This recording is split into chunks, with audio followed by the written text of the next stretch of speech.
గ్రామంలో ఉన్న ఇబ్బందులు, అలానే గ్రామ పంచాయతీ ఏదైతే అమలు చేస్తుందో ఆ అమలు చేసే కార్యక్రమాలు అనేది గ్రామ సభలో ఎవరైతే సభ్యులుగా ఉన్నారో వాళ్ళందరికీ చేరుతున్నాయా లేదా అనే ఉద్దేశంతో గ్రామ సభ అనేది ఒక ప్రజాస్వామ్య వేదిక. గ్రామానికి సంబంధించిన అవసరాలు, గ్రామానికి సంబంధించిన సమస్యలు, గ్రామంలో ఉన్న ఇండివిజువల్స్ యొక్క ఎంటైటిల్మెంట్స్ చర్చించుకునే ప్లాట్ఫామ్ ఇది. మనము 4 గ్రామ సభలు చేస్తున్నప్పటికీ గ్రామ సభ యొక్క ముఖ్య ఉద్దేశం ఇంకా ప్రజలకి అర్థం అవ్వాలి. గ్రామ సభలో 18 సంవత్సరాలు నిండిన ప్రతి పౌరుడు కూడా గ్రామ సభ సభ్యులుగా ఉంటారు. సో వాళ్ళ అవసరాలని గ్రామ సభ ముందు పెట్టచ్చు. 10% హౌస్ హోల్డ్స్లో, అంటే మనకి మొత్తం పాపులేషన్లో 10% మంది గ్రామ సభ కావాలి అని సర్పంచ్ గారికి, పంచాయతీ సెక్రటరీకి అడగవచ్చు. అలా కానప్పుడు 50 మంది మీ గ్రామంలో ఎవరైతే అర్హులుగా ఉన్నారో, గ్రామ సభకి అర్హత పొందాలి అంటే 18 సంవత్సరాలు నిండాలి, వాళ్ళు కూడా రిక్వెస్ట్ పెట్టి గ్రామ సభని కండక్ట్ చేసుకోవచ్చు. ఈ 4 గ్రామ సభలు స్టాట్యూటరీ గ్రామ సభలు కాకుండా. అలా గ్రామ సభ కండక్ట్ చేసుకోవడానికి ముఖ్య ఉద్దేశం ఏంటి? మాకు ఈ స్కీమ్స్ పంచాయతీరాజ్లో చూసుకుంటే మనకి 15th ఫైనాన్స్ నిధులు ఇలా వస్తున్నాయి. MGNREGS ఉపాధి హామీ పథకంలో మనకి ఈ పనులని మనం చేసుకుంటున్నాం. ఉపాధి హామీ పథకంలో మనకి ఒక్కొక్కరికి వేజ్ కింద, వేతనం కింద ఇలా వస్తుంది. అదర్వైజ్ మన స్కూల్లో ఏమి సమస్యలు ఉన్నాయి, లేకపోతే మనకి రోడ్స్లో ఏమైనా సమస్యలు ఉన్నాయా, మన గ్రామానికి లింక్ చేసే దాంట్లో లింక్ రోడ్లో సమస్యలు ఏమైనా ఉన్నాయా, ప్రభుత్వం ఏదైతే పథకాలు అమలు చేస్తుందో అమలు చేస్తున్న పథకాలన్నీ అర్హులకు చేరుతున్నాయా లేదా, వీటి మీద మీకు ఏమైనా చెప్పాలి అని అనుకుంటే మీరు ఒక స్పెషల్ రిక్వెస్ట్ని ఇచ్చి గ్రామ సభను ఏర్పాటు చేసుకొని గ్రామంలో ఇవన్నీ చర్చించుకొని మీ యొక్క నిర్ణయాన్ని గ్రామ సభ రెజల్యూషన్ రూపంలో మీరు పంచాయతీకి అందజేస్తారు. సో అలాంటి ఫోరంని ఇంకా స్ట్రెంగ్థెన్ చేయాలి అని, గ్రామ ప్రజలందరికీ కూడా గ్రామ సభ యొక్క హక్కులు, బాధ్యతలు తెలియజేయాలనే ఉద్దేశంతో మన గౌరవ ఉప ముఖ్యమంత్రి గారు తీసుకునే ఇనిషియేటివ్ ఇది. అందుకే రాష్ట్రం అంతా కూడా ఒకే రోజు గ్రామ సభలు చేయడం, ఈ గ్రామ సభ కన్వీనర్గా ఉన్న పంచాయతీ సెక్రటరీకి ఆ బాధ్యత పెట్టడం, ప్రతి గ్రామ సభ కూడా ఒక మండల స్థాయి అధికారి సూపర్వైజ్ చేసినట్టుగా చేయడం. సో ఇది సింపుల్గా చెప్పాలి అంటే గ్రామంలో పౌరులుగా ఉన్న వాళ్ళందరికీ కూడా వాళ్ళ అధికారాలు, హక్కులు, బాధ్యతలు తెలియజేయడం. ఇలా చేసేటప్పుడు గ్రామ సభకి విస్తృత అధికారాలు ఉంటాయి. ఒక ప్రత్యేకమైన ఎజెండా ఉండదు. మీరు మీ గ్రామ సమస్యని ఏదైనా ఈ ఫోరంలో మీరు చర్చించుకోవచ్చు. అలా చర్చించుకునే సమయంలో మీకు కూడా కొంత అడ్వైజరీ, ఇలా చేస్తే బాగుంటుంది అనే ఉద్దేశంతో మనం ఒక 5 థీమ్స్ని సజెస్ట్ చేయడం అనేది జరిగింది. అందులో ఫస్ట్ థీమ్ ఏంటంటే మీ individual needs. So individual needs అనగానే మనకి ప్రతి ఒక్కరికి కొన్ని పథకాలు. సో పెన్షన్ పథకం మనకి అమలు అవుతుంది. కొత్తగా గవర్నమెంట్ ఫామ్ చేసినాక మనం 4,000 రూపాయలు పెన్షన్ ఇస్తున్నాం. ఆ పెన్షన్ అర్హులైన వాళ్ళు అప్లికేషన్ పెట్టుకొని ఉంటారు. వాళ్ళకి ఏమైనా సమస్యలు ఉన్నాయా లేదా, సో ఇండివిజువల్గా మీరు ఏవైతే బెనిఫిట్స్ పొందుతున్నారో దానికి సంబంధించిన సబ్సిడీస్ వస్తున్నాయా, లేకపోతే దానికి సంబంధించిన అర్హత కార్డ్స్ మీకు వస్తున్నాయా, ఆరోగ్యశ్రీ కార్డు ఉందా, రేషన్ కార్డు ఉందా, లేకపోతే మీకు మనము పిఎం ఆయుష్మాన్ భవ కార్డ్స్ కూడా ఇస్తున్నాం, అవి ఉన్నాయా, LPG గ్యాస్ కనెక్షన్స్ ఉన్నాయా. సో ఇలా ప్రతి హౌస్ హోల్డ్స్కి, ఇండివిజువల్స్కి కావాల్సిన ఇష్యూస్ అన్నీ కూడా మీరు ఫస్ట్ ఎజెండాలో మీరు చర్చించుకోవడం జరుగుతుంది. మీకు ఏమైనా సమస్యలు ఉంటే ఇక్కడ ఒక అధికారిని పంచాయతీ సెక్రటరీ గారు పెట్టి ఉంటారు, ఆయనకి మీ అప్లికేషన్స్ ఇస్తారు. రెండో అజెండాకి వచ్చేటప్పుడు ఇంటికి సంబంధించిన ఇష్యూస్. సో మీ ఇంటికి ట్యాప్ కనెక్షన్ ఉందా, మీ ఇంటికి వెళ్ళడానికి రోడ్ ఉందా, అలానే మీ ఇంటికి సంబంధించిన ఏవైతే హౌస్ హోల్డ్ సర్వేలు అవి చేస్తున్నామో దానికి సంబంధించిన ఏమైనా అభ్యంతరాలు ఉన్నాయా అనేది రెండో అంశం. మూడో అంశం అనేది కమ్యూనిటీ నీడ్స్. అంటే మీ అందరికీ కూడా మంచిగా స్కూల్ ఉందా, స్కూల్లో టీచర్స్ అందరూ వస్తున్నారా, పిల్లలు స్కూల్కి వెళ్తున్నారా లేదా, మన దగ్గర ఉన్న అంగన్వాడీ సెంటర్ బాగా పనిచేస్తుందా లేదా, అంగన్వాడీ టీచర్ అండ్ ఆయా వాళ్ళ సేవలు అందించడంలో మీకు ఏమైనా సమస్యలు ఉన్నాయా, మనకి ఇక్కడ ఉన్న ఏదైతే హెల్త్ క్లినిక్ ఉందో హెల్త్ క్లినిక్ సిబ్బంది సరిగా వస్తున్నారా, సెక్రటేరియట్ స్టాఫ్ అందరూ కూడా వాళ్ళ సేవలు అందించడంలో మీకు సంతృప్తికరంగా ఉందా లేదా, లేకపోతే వాళ్ళ మీద ఏమైనా మీకు కంప్లైంట్స్ కానీ లేకపోతే వాళ్ళు ఇలా చేస్తే బాగుంటుంది అని అలాంటి సజెషన్స్ ఏమైనా ఉన్నాయా. దాని తర్వాత విలేజ్ యొక్క నీడ్స్. సో మీ విలేజ్కి రోడ్ ఉందా, మీ విలేజ్ నుంచి మండల్ హెడ్ క్వార్టర్స్కి వెళ్ళడానికి రోడ్ ఉందా, బరియల్ గ్రౌండ్కి ఏమైనా ఇష్యూస్ ఉన్నాయా. సో అలా విలేజ్కి సంబంధించిన ఇష్యూస్ మీరు డిస్కస్ చేసుకోవాల్సి ఉంటుంది. ఇవన్నిటితో పాటు మన కార్యక్రమాలు బాగా జరగాలి అని అన్నా, అలానే అదర్వైజ్ మనం ఏవైతే జీవన ప్రమాణాలు మనకు ఉన్నాయో అవి కొంచెం ఇంప్రూవ్ అవ్వాలన్నా కూడా మనం న్యాచురల్ రిసోర్సెస్ని ప్రొటెక్ట్ చేసుకోవాలి. సో మీ దగ్గర సాయిల్ కండిషన్, మీరు ఏదైతే వ్యవసాయం చేస్తున్నారో ఆ భూమి పరిస్థితి ఎలా ఉంది, వాటర్ మనకి సమృద్ధిగా ఉందా లేదా, వాటర్ కన్జర్వేషన్ వర్క్స్ ఏమైనా చేయాలి. దాన్ని ఏమంటారంటే సస్టైనబుల్ డెవలప్మెంట్. దానికి సంబంధించిన అంశాలు మీరు చర్చించుకోండి. వీటన్నిటిని అనుసంధానం చేస్తూ ఎన్ఆర్ఈజిఎస్ని అప్పుడు మీరు చర్చించుకోవాలి.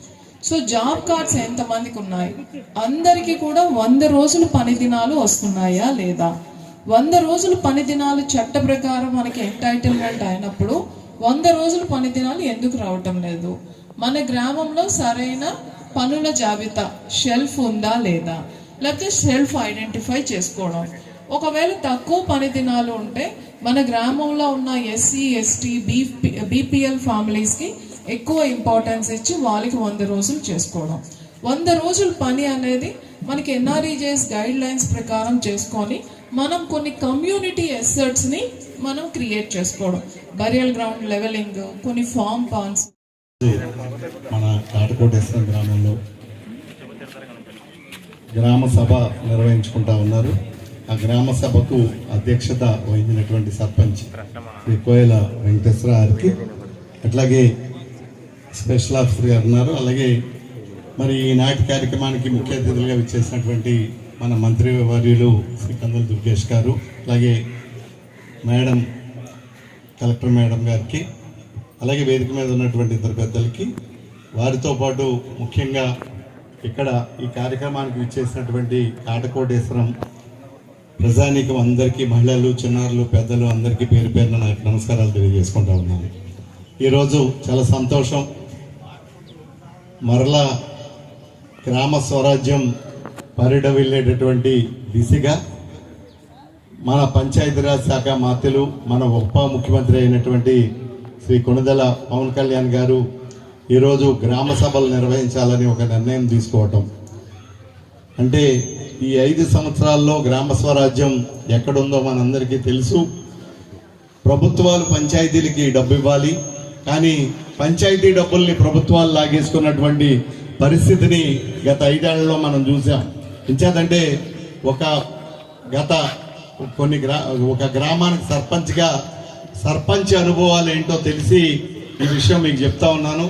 సర్పంచులు కనీసం పారిశుద్ధ్య నిర్వహణ చేయడానికి కూడా చేతిలో చిల్లి గవ్వలేనటువంటి పరిస్థితుల్లో ఈ 5 సంవత్సరాలు సర్పంచులు నడిపారు.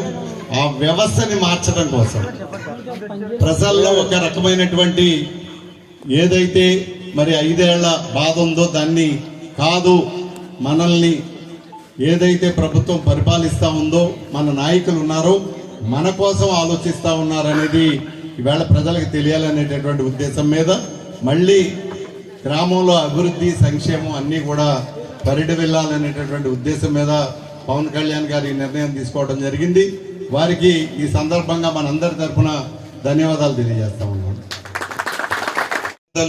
గ్రామ పౌరుల యొక్క బాధ్యతలు, హక్కులు, విధులు అన్నీ కూడా చెప్పారు. అందరూ ఏం మాట్లాడతామంటే నాకేం హక్కు ఉంది, నాకేమీ అవసరాలు ఉన్నాయని మాట్లాడతాం. కానీ ఒక మూడవ విషయం, ముఖ్యమైనటువంటి విషయం ఏంటంటే మాకేం బాధ్యత ఉంది గ్రామ పౌరుడిగా అన్నది కూడా ప్రతి ఒక్క పౌరుడు ఆలోచించాలని చెప్పి కోరుతా ఉన్నాను. ఎంచేతంటే ఒక మంచి పని చేశాం, ఒక రోడ్డు చేశాం, ఆ రోడ్డుని కాపాడుకోవాలని ప్రజల్లో ఉంటే అది ఎక్కువ కాలం మన్నిక వస్తుంది. ఒక డ్రైనేజ్, ఇవాళ పబ్లిక్ హెల్త్ చూస్తే చాలా దిగజారిపోయింది. ఎక్కడ చూసినా వైరల్ ఫీవర్లు, డెంగ్యూ ఫీవర్లు వచ్చేటటువంటి పరిస్థితి ఉంది. అట్లాంటి పరిస్థితుల్లో ప్రజలు చైతన్యవంతంగా ఉండి మన ఇంటి ముందు ఏదైనా రోడ్డు పక్కన హైబెర్మ్ ఉన్నా, లేకపోతే పిచ్చి మొక్కలు ఏదైనా ఉన్నా అవన్నీ తొలగించడానికి మనం చేయొచ్చు. అట్లాగే ఇలా కూర్చున్నప్పుడు గ్రామంలో ఏదైనా మనం జంగిల్ క్లియరెన్స్ ఉన్నా, ఇంకోటి ఉన్నా కూడా ఇలాంటివి కూడా డిస్కస్ చేసుకుని చక్కగా చేయటం. అలాగే వనకరమిల్లి ఇటు కాటకోడేశ్వరానికి సంబంధించి ఒక కుంట ఉంది పైట. అది పై గ్రామాల నుంచి కొవ్వూరు కాన్స్టిట్యున్సీ నుంచి వచ్చేటటువంటి వర్షపు నీరంతా అక్కడ స్టాగ్నేట్ అయిపోద్ది. దానికి ఒక ఐడియా అప్పుడు ఏం చేసామంటే అండర్ గ్రౌండ్ ద్వారా తీసుకెళ్ళటానికి ఇది చేద్దామని చెప్పి ఒక నిర్ణయం తీసుకుని శాంక్షన్ కూడా తీసుకున్నాం. కాకపోతే చివరిలో ఇది అవటంలో ఆ వర్క్స్ కూడా మనం చేయలేకపోయాం. అక్కడ ఎప్పుడైతే వాటర్ స్టాగ్నేషన్ వచ్చిందో అక్కడ దోమలు ఉండటం, లేకపోతే ఇంకోటి ఉండటం, అక్కడ హైజీన్ కండిషన్స్ లేకపోవడం, పక్కనే ఒక ఎస్సీ ప్రాంతం కూడా దాన్ని ఆనుకుని ఉండటం, దానివల్ల కొన్ని సమస్యలు ఉన్నాయి. అలాంటి సమస్యలు దీర్ఘకాలికంగా ఉన్నటువంటి సమస్యలన్నీ ఇది చేసుకుంటూ మన పర్యావరణాన్ని మనం కాపాడుకునేటటువంటి విధంగా ఎక్కడైనా కొన్ని మొక్కలు నాటితే మనం పచ్చదనాన్ని తీసుకొచ్చిన వాళ్ళం అవుతాం.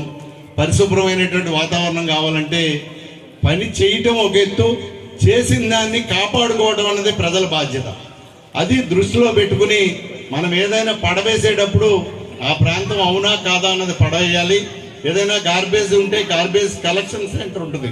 ఎక్కడైతే గార్బేజ్ కలెక్షన్ ఉంటుందో ఆ పాయింట్లోకి తీసుకెళ్ళి వెయ్యాలి. అందులోనూ తడి చెత్తని, పొడి చెత్తని సెగ్రిగేషన్ చేయటానికి వీలుగా మనం స్టార్టింగ్లోనే మనం అలాంటి నిర్ణయం ఎవరికాళ్ళు అవగాహనతో చేస్తే డెఫినెట్గా పంచాయతీలు ఏదైతే గ్రామ పంచాయతీ కానీ, మండల పరిషత్ కానీ, లేకపోతే ఇంజనీరింగ్ సిబ్బంది కానీ, లేకపోతే స్కావెంజర్స్ కానీ వాళ్ళందరూ ఉన్నారో వాళ్ళదే బాధ్యత కాదు. వాళ్ళు చేసేట దానికి మన సహకారం అన్నది చాలా అవసరం.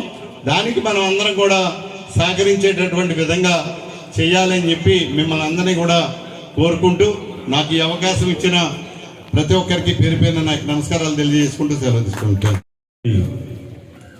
తుపాకీ గుండుకు గుండెని ఎదురుగా నిలబెట్టి కాల్చుకో దమ్ముంటే అని అడిగినటువంటి సాహసోపేతమైనటువంటి నాయకుడు, ఆంధ్రదేశానికి మొట్టమొదటి ముఖ్యమంత్రిగా ఎనలేని సేవలు అందించినటువంటి ఆంధ్రకేసరి టంగుటూరి ప్రకాశం పంతులు గారికి మన అందరి తరఫున కూడా ఘనమైనటువంటి నివాళులు అర్పించుకుంటూ